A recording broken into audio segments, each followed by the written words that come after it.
Cumprimento os irmãos com a paz do Senhor. Aproveitando que os irmãos estão sob os seus pés, em reverência à minha pessoa, mas para lermos a palavra de Deus, você que trouxe a Bíblia, provavelmente também vai colocar no telão, segundo livro dos Reis, capítulo de número 3, e o versículo de número 15 em diante.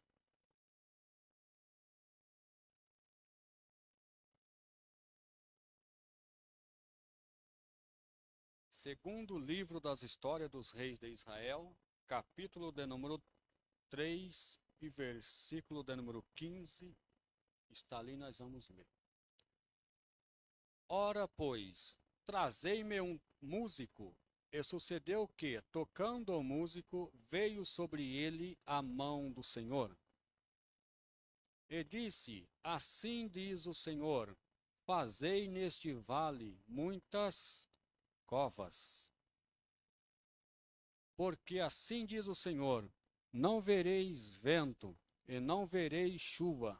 Todavia este vale se encherá de tanta água que bebereis vós, o vosso gado e os vossos animais.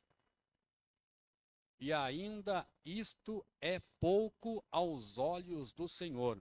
Também entregará a ele os moabitas nas vossas mãos. E você diz amém? Por gentileza, tomeis assento em nome de Jesus. Quero mais uma vez agradecer a oportunidade de poder estar retornando a esta casa. Deus abençoe o pastor Giovanni, sua digníssima esposa Verônica, todos os obreiros, toda a igreja. Que Deus possa estar abençoando de uma forma poderosa a vida de cada um. Queridos irmãos, nesta noite eu quero trazer uma palavra profética para a sua vida. Uma palavra que eu tenho certeza que ela vai impactar na minha e na sua vida. Você que entrou aqui nesta noite, você que está nos ouvindo pelas redes sociais, talvez não teve condição de vir esta noite, pode ter certeza que você que está nos ouvindo, Deus ele vai falar poderosamente ao meu e ao seu coração nesta noite. Glória a Deus. Queridos irmãos, é uma palavra conhecida dos irmãos que fala sobre a vida de um rei chamado Jorão. Houve-se um dia na casa de Israel um homem por nome Salomão, mais conhecido como rei Salomão. Quando ele morreu, a Bíblia nos diz que o seu filho ascendeu ao trono de Israel, cujo seu nome era Roboão. E os impostos estavam sendo muito altos desde épocas remotas, desde a época de Salomão. Então resolveram chegar até Roboão e a dizer para Roboão, dizendo assim, abaixa um pouco os impostos, porque os impostos estão muito altos, está pesado por os demais reinos. A história nos conta que Roboão ele vai procurar conselho e os conselheiros deles mais jovens vai dizer para ele para que ele não pudesse abaixar os impostos, mas que pudesse continuar com os impostos sobre aquela terra. Houve-se uma revolta e naquela revolta a Bíblia diz que o reino foi dividido em dois, o reino do sul e o reino do norte. A Bíblia diz, queridos irmãos, que levantou um homem chamado Jeroboão e ele começou a reinar no lado do norte, em Israel, cuja sua capital era Samaria. E a Bíblia diz que ali Roboão continuou em Judá, e ali a sua capital era Jerusalém. E é bem verdade, queridos irmãos, que de lá para cá, Jeroboão, que reinou sobre o trono de Israel, ele foi rebelde ao Senhor, ele destruiu os altares que lembravam ao Senhor, destruiu os bosques, destruiu tudo que chamava a atenção de Deus ali sobre a terra de Israel, e ele fez com que o povo pecasse contra o Deus de Israel. Deus, por sua vez, ele tirou a mão sobre Israel e o povo, ele ficou vulnerável. E a Bíblia nos diz, queridos irmãos, que Jeroboão, ele dormiu novamente, ele morreu, e a história nos conta que foi levantando reis naquela época, reis que desobedeceram à voz do Senhor, até que chegou em Acabe, o mais conhecido, resumindo a história por causa do horário. E Acabe, todo mundo conhece que ele também foi um rei perverso, Um rei que não escutou a voz, a orientação do Senhor. Foi lá, queridos irmãos, em Sidom, catou uma mulher, ou avistou uma mulher por nome Jezabel e casou-se com ela. Trouxe para Israel, e ela trouxe de lá, e ainda colocou em Israel todos os deuses lá de seu pai Etibaal, lá em Sidom. E a Bíblia diz que ela foi passear sobre a terra de Israel e avistou uma vinha muito bonita, a vinha de Nabote. Quando ela colocou o olho lá na vinha de Nabote, ela diz assim: dá aquela vinha para mim. Negocia lá com Nabote. A Bíblia diz que Acabe chegou e falou: olha, Nabote, eu quero comprar a sua vinha, põe o preço que eu pago. E Nabote disse: não está à venda a minha vinha,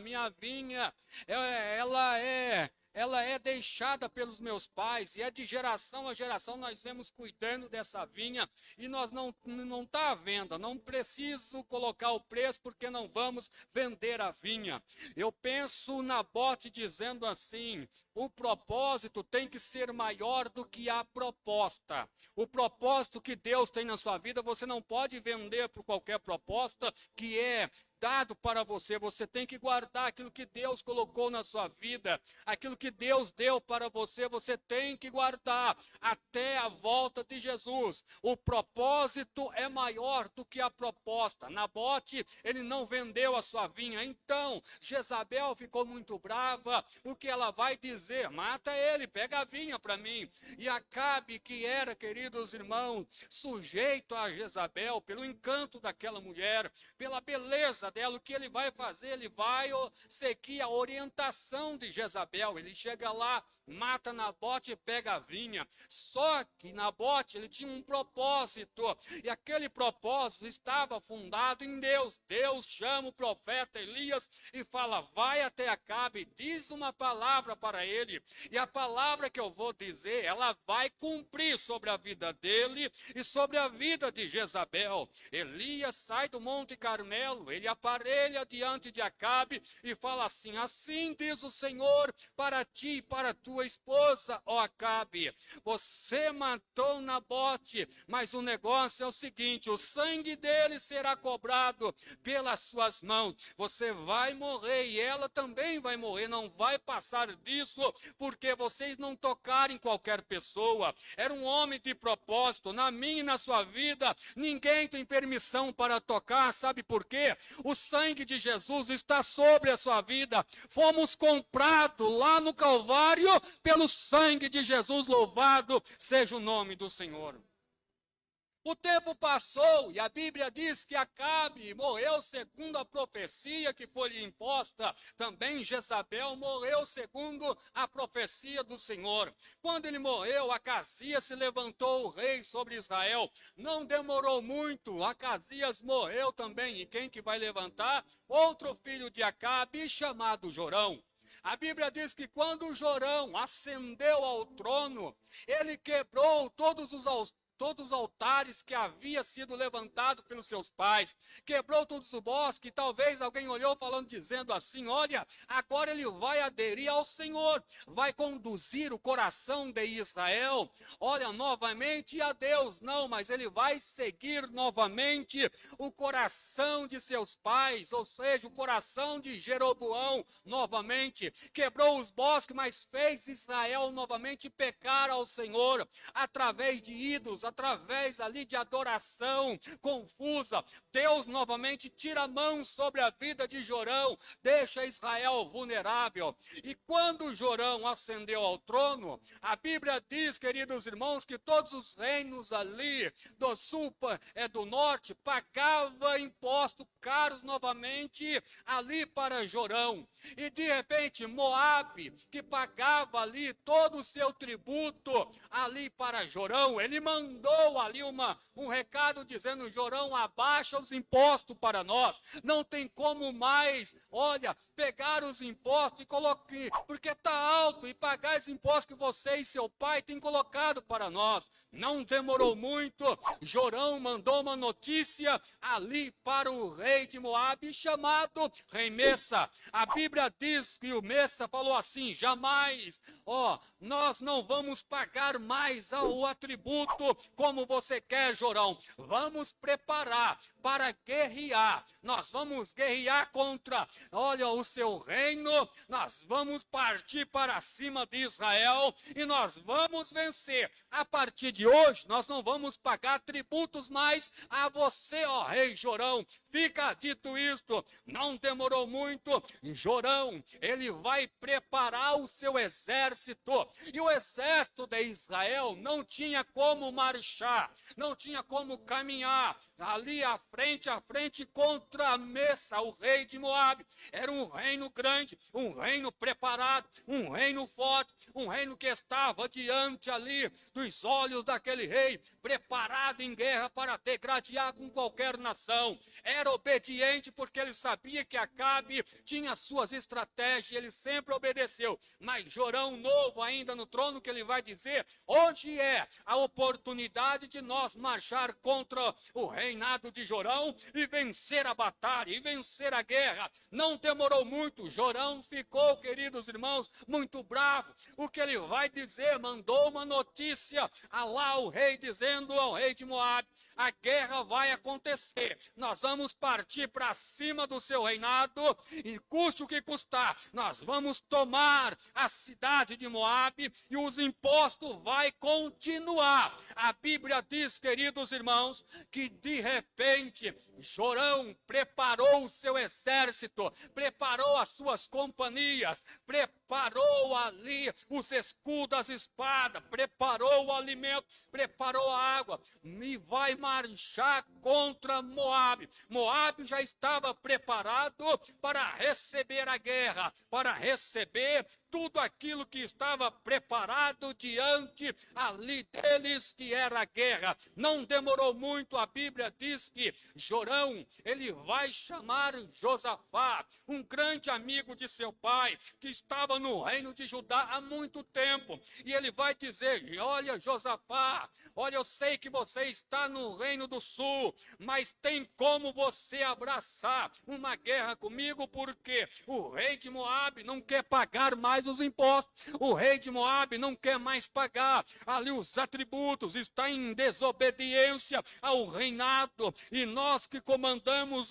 esta área do reino do norte, e ele está em desobediência. Josafá, ele diz, nós vamos à guerra, nós vamos pelejar contra Moabe, os meus cavalos será com os seus cavalos, e o meu povo será com o seu povo. Nós vamos guerrear, vamos marchar contra Messa, o rei de Moabe, e nós vamos vencer esta guerra.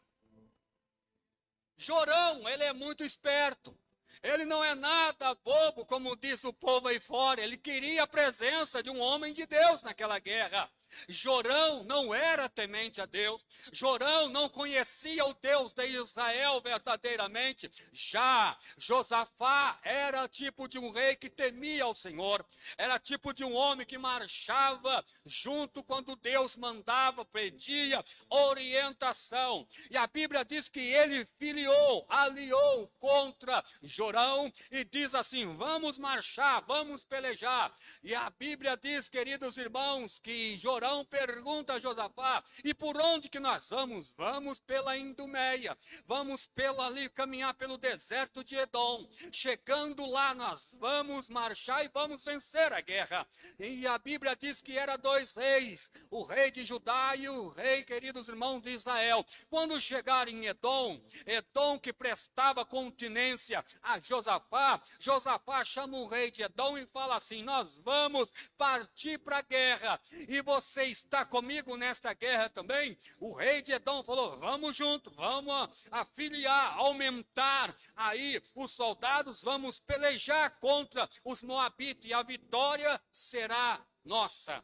Eles partiram, queridos irmãos, não demorou muito, preparou, chegou o dia da batalha, o dia da guerra, preparou a água, preparou o alimento, e eles estão caminhando no deserto de Edom. Entrou no deserto, é fácil entrar no deserto, e aí às vezes ainda é mais fácil entrar sem a orientação de Deus. Se entrar sem a orientação de Deus, às vezes até perece no deserto se não buscar a orientação do Senhor.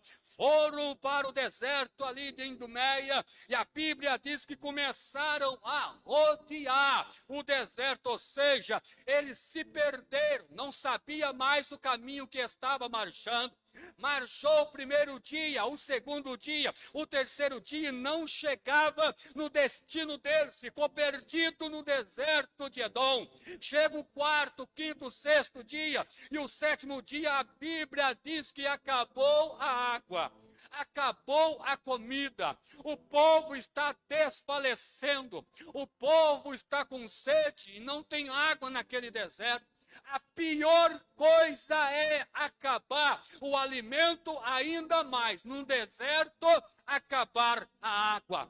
O povo vai se enfraquecer, o povo vai ficar sem força, o povo não tem como caminhar, o povo não tem como avançar, estão fracos, abatidos, não tem como mais vencer ninguém. O que é que eles têm que fazer? Tem que voltar novamente para pegar água, pegar comida, mas eles também não podem fazer isso, sabe por quê? Se eles voltam, os moabitas iriam dizer, vamos partir agora para a guerra, porque eles estão correndo, estão voltando, e não pode voltar, uma vez que você está no reino de Deus, Deus está dizendo, você não pode voltar. Deus olha para Moisés e fala assim, Moisés, olha, o povo está dizendo que quer voltar para o Egito, mas se voltar para o Egito, é terra que não tem sonho, é terra que é frustrada, é terra que vai impor escravidão sobre o povo. Mas o negócio é o seguinte, Moisés, a ordem não é recuar, a ordem é avançar, a ordem é partir para cima, a ordem é você partir para cima do problema e deixar que Deus vai abençoar a sua vida no deserto, aleluia. Vai, Moisés, diante, lá, Chaparelha, lá perto de Piairote, em Baal-Zefon, chega perto do mar, vai, caminha em frente ao mar, parece que não tem solução, parece que não tem jeito de atravessar, é como Deus falou para Josué, Josué, avança, só pede para o povo pisar, molhar o pé na água e veja o milagre. Tem que avançar na vida. Você quer ser vencedor? Parte para cima, vai para frente e não recua por nada, e Deus vai te dar vitória na terra em nome de Jesus. Seja o problema que for, seja o que estiver acontecendo na sua vida, seja lá, ou se alguém colocou palavras negativas na sua vida, mas avança no nome do Senhor, no nome de Jesus, parte para cima e você vai ver que Deus vai honrar a tua fé, Deus vai honrar a tua vida na terra. Deus não deixa aquele que avança, Deus não deixa aquele sozinho, aquele que está caminhando, Deus não deixa mesmo ele chorando. Deus vai olhar para a terra, Deus vai olhar para você e vai dizer, eu vou abençoar, eu vou levantar do meu trono para olhar para aquela vida, aleluia.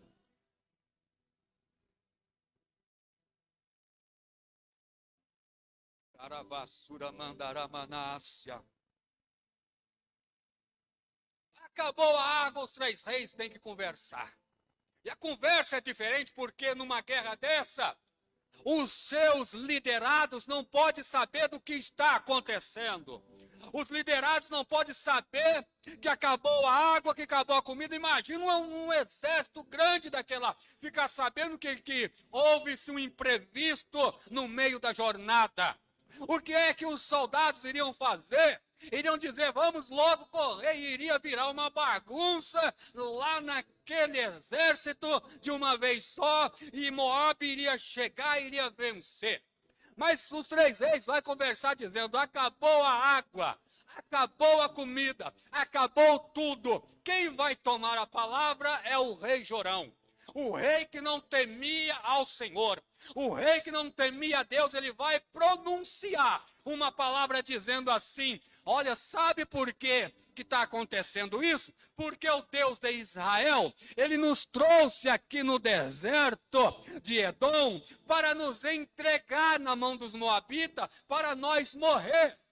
Começou Jorão a culpar a Deus pelo problema que ele mesmo procurou, levando todo o exército para o deserto, sem a orientação de Deus, e agora ele está disperso, ele está perdido no deserto, sem saber o que fazer, e ele vai culpar a Deus por uma coisa que Deus não tinha nada a ver naquele propósito, naquela situação. Porque senão Deus falava para Josafá, Josafá, não vai para a guerra.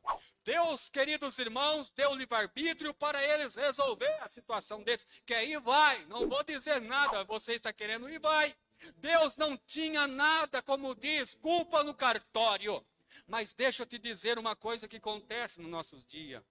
Quando acontece alguma coisa na minha família, quando acontece alguma coisa na minha vida, a primeira coisa que nós vamos culpar não é o pastor, não é a pastora, não é o obreiro. A primeira pessoa, o primeiro ser que nós vamos culpar é Deus. Vamos transferir a culpa para Deus, dizendo, foi Deus, a culpa é deles. Se eu estou nessa situação, eu sirvo a Deus, eu estou indo na casa do Senhor, estou todos os dias na casa de Deus, olha, e nada acontece, a culpa é dele, ele tinha que resolver o meu problema.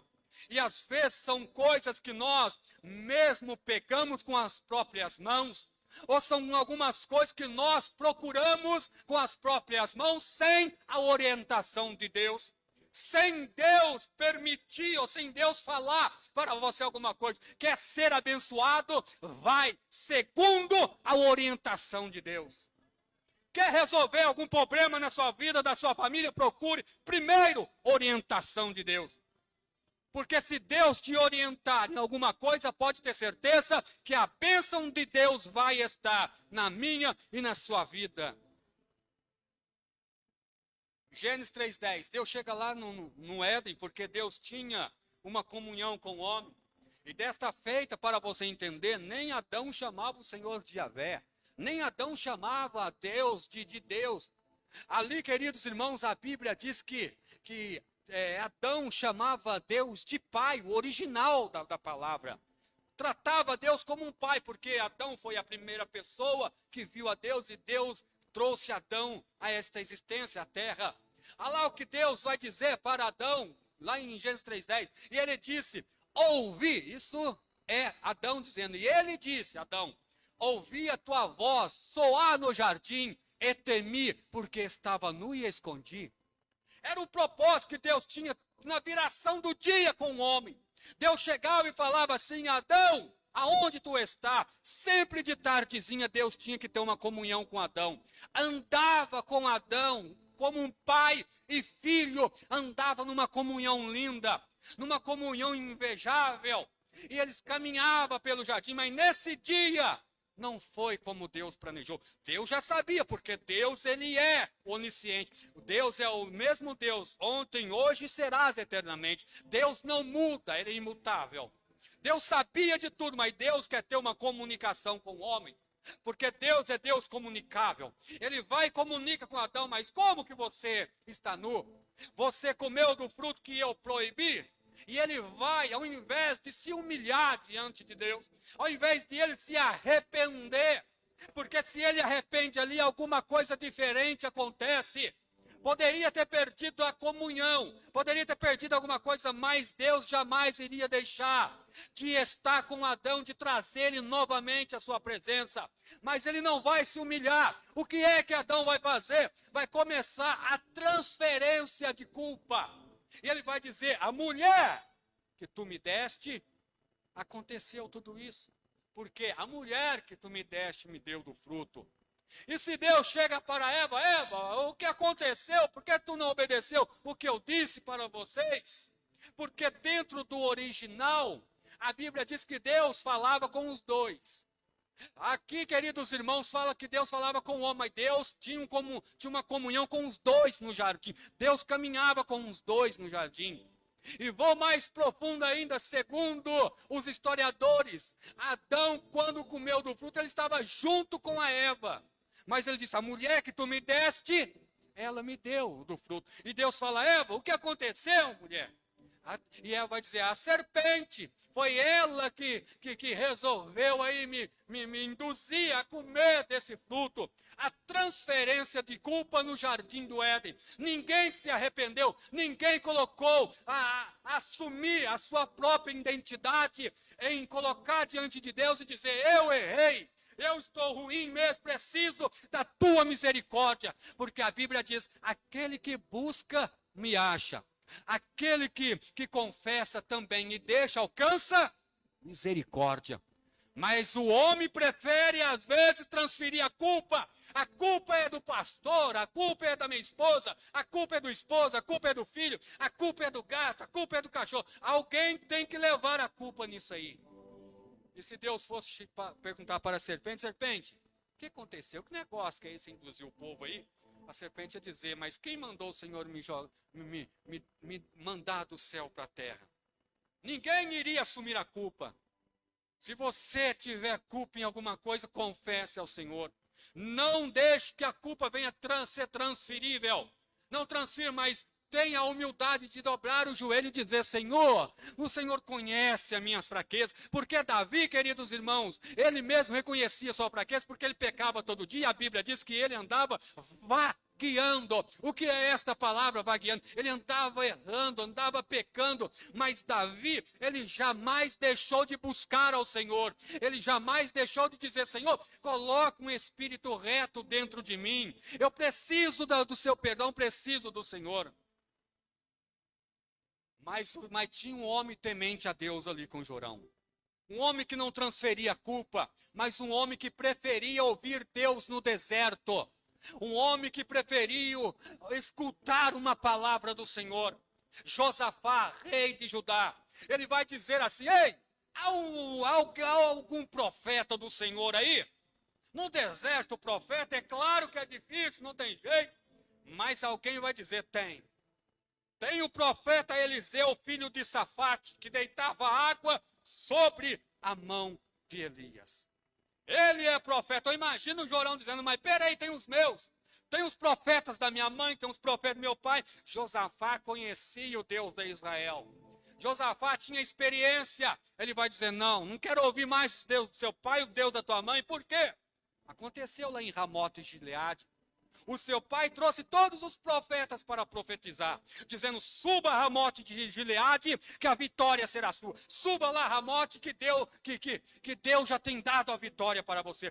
Todos os profetas de Acabe, foi uma profecia bem aos seus olhos. Então mandaram chamar um profeta do Senhor. Chama, quem é? Micaias, traga ele na minha presença. E quando falou Micaias, ele falou assim, aquele lá eu sei que ele vai profetizar mal de mim. Ele não pode me ver que ele só fala mal. Não é que Micaias fala mal, é que ele é um profeta do Senhor. Ele fala aquilo que Deus manda ele falar. Então a palavra está com ele. E Micaias chega perante o rei Acabe e fala assim, não suba a Ramote Gileade. Se subir a Ramote Gileade, o negócio é o seguinte, vocês vão perecer. Porque eu vi todo o exército de Israel disperso, perdendo a guerra. E Acabe dá uma olhadinha e fala, aí não falei? Ele só profetiza mal de mim. E Micaias falou, então vai para tu ver, rapaz. Aqui não é qualquer profeta, aqui é profeta do Senhor. Eu estou falando daquilo que Deus mandou falar. Engaiolaram ele, dizendo, dá só pão e água para esse rapaz aí. Ele vai ver que nós vamos voltar da guerra vitorioso. Subiu a Ramote Gileade. Quando subiu a Ramote Gileade, a Bíblia diz que um jovem, na sua simplicidade, armou o arco, soltou a flecha e cravou em Acabe e ele morreu, foi ferido naquela guerra. Por quê? Duvidou daquilo que Deus tinha falado. Procure orientação de Deus na sua vida. Procure aquilo que procure homens de Deus para te orientar. Está com alguma decisão, não procure qualquer profeta por aí. Tem um profeta lá, não sei na onde, chega lá e põe a mão, e esse profeta profetiza tudo e o negócio acontece.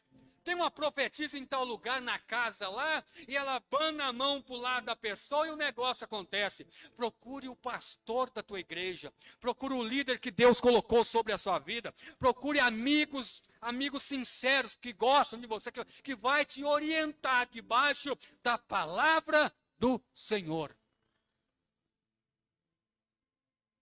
E mandaram chamar ou desceram até onde estava o profeta Eliseu. Quando eles vai descendo perante o profeta Eliseu, a Bíblia diz que Jorão já olhou para o profeta Eliseu. Eliseu ficou irado.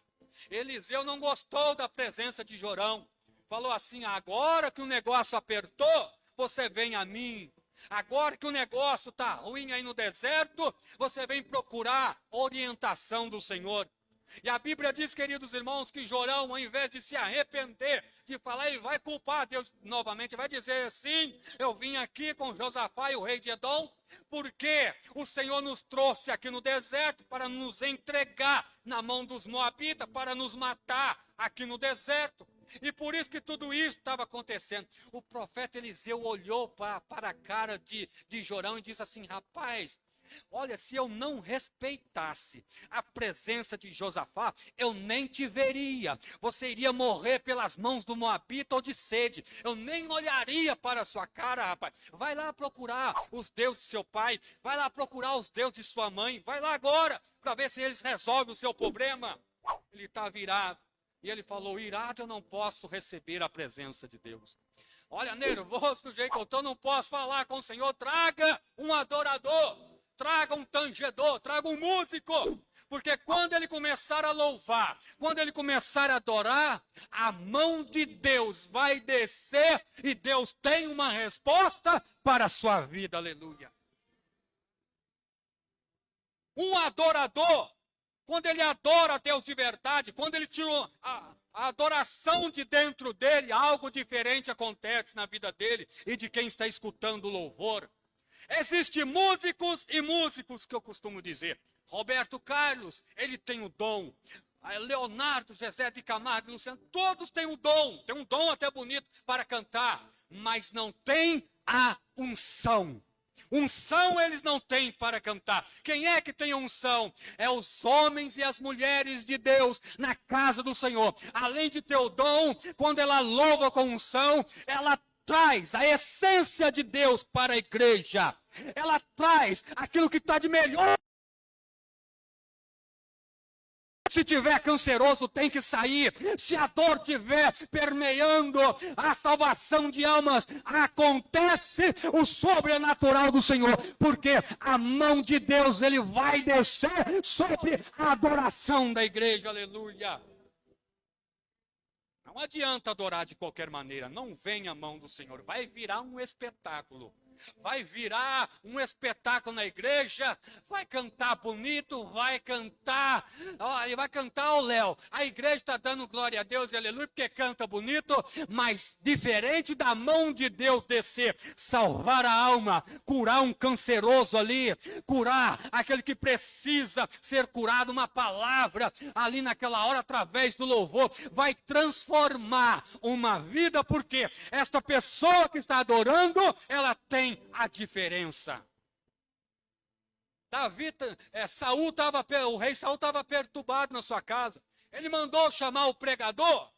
Ele mandou chamar aquele que salientava o povo através da palavra, o ensinador ou outra pessoa. Quem é que Saul mandou chamar? Chama o arpista, chama aquele que quando louva, quando ele entoa um salmo, cantando, louvando, olha, a minha vida, ela é diferente, a unção de Deus vem dentro da minha casa, tira todo o mal, a paz quando ele louva, a paz quando ele canta, a paz, porque a adoração dele traz Deus para dentro da casa. Comece a adorar a Deus diferente, para você ver o que acontece. Coloca a unção. Como que eu vou fazer? Começa a jejuar, começa a consagrar, começa a dizer: Senhor, eu vou oferecer o meu louvor ao Senhor. O meu louvor é para ti, meu Deus. Olha, quando eu estiver louvando, reaja, faça alguma coisa na igreja. Olha, traga as almas, algo diferente vai acontecer quando você estiver adorando. 3 coisas que o povo precisou para receber a bênção de Deus, já vou encerrar em 5 minutos. Primeiro, adorar. Segundo, cavar covas.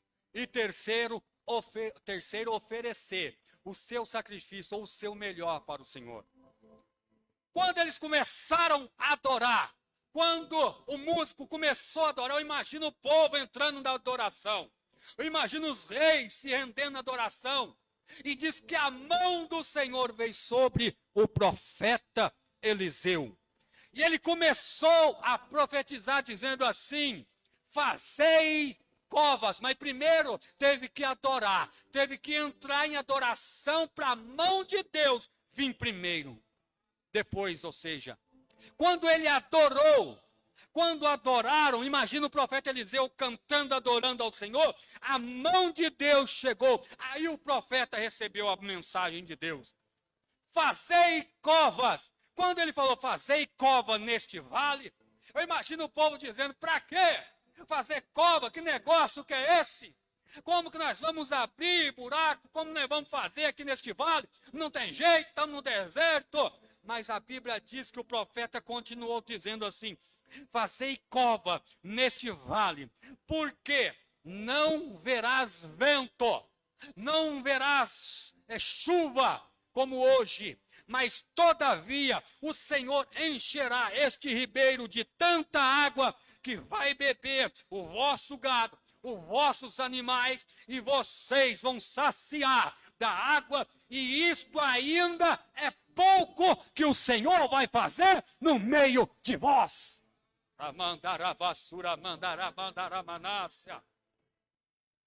Seria impossível num deserto vir água, vir chuva, ou encher aquele ribeiro sem uma manifestação de um vento, de um sinal, para que pudesse trazer as nuvens, trazer a chuva ali naquele deserto. É que quando Deus quer operar, Deus não precisa mostrar o sinal dele. Quando Deus quer operar, ele opera do jeito que ele quer, ele faz do jeito que ele quer. Sabe por quê? Porque ele é Deus, ele manda na água, ele manda na chuva, não importa se é deserto ou não. Se ele falou que vai acontecer, é só obedecer a voz do profeta que vai acontecer. Aleluia.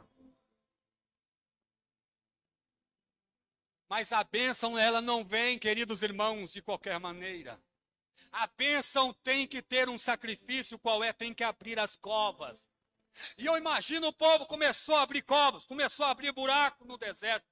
Os outros olhando assim, não estão entendendo nada que vai acontecer. Os outros que nem sabiam que estava faltando água, eles estão dizendo, estão abrindo buraco. Será que é para matar os moabitas? Será que é uma emboscada? E não é isto que vai acontecer, rapaz, calma. Está acontecendo uma coisa séria, e é só a provisão de Deus para resolver esta situação. Por causa de um homem temente a Deus, Deus mudou a situação. Por causa de um homem temente a Deus, Deus resolve o problema. Olha, deixa eu te dizer, por causa da presença ainda de um homem de Deus, de uma mulher de Deus, de um jovem, uma criança, o que seja, a presença de Deus ainda é respeitada no mundo através da sua vida, através de você. A presença de um homem de Deus, ela é respeitada sobre a face da terra para a glória de Deus.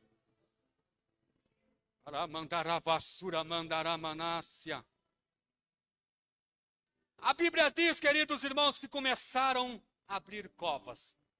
Vem comigo agora. Deus só mandou abrir o quê? Covas. Deus não deu o tamanho da cova. Abre a cova do tamanho que quiser. Mas do tamanho que abrir aquela cova dentro daquele vale, será o tamanho da água que vai descer. Vou fazer uma simbologia rápida aqui. Sabe por que a sua bênção é pequena? Sabe por que a bênção de Deus acaba rapidinho na sua vida, depois está clamando de novo, meu Deus, e agora? O que vai acontecer? É por causa da cova que você abre. Desse tamaninho aqui, ó. A água que desce nela. Desce pouca água. A água não dá para uma semana, 2 semanas, aí acaba.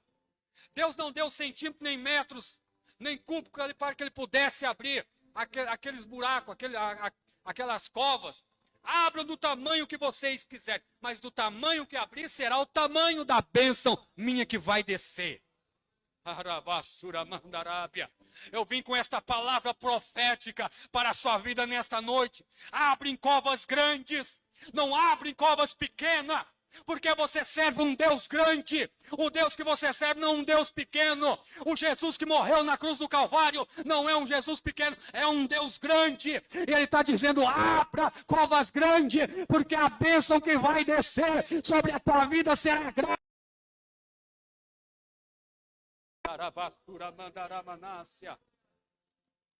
Abriram covas, o terceiro. Tiveram que oferecer o sacrifício. Pela manhã, a Bíblia diz que eles ofereceram um sacrifício de manjares ao Senhor. Depois que ofereceu, diz que a água começou a descer, a encher os ribeiros. E eles olharam assim, dizendo, que negócio que é esse?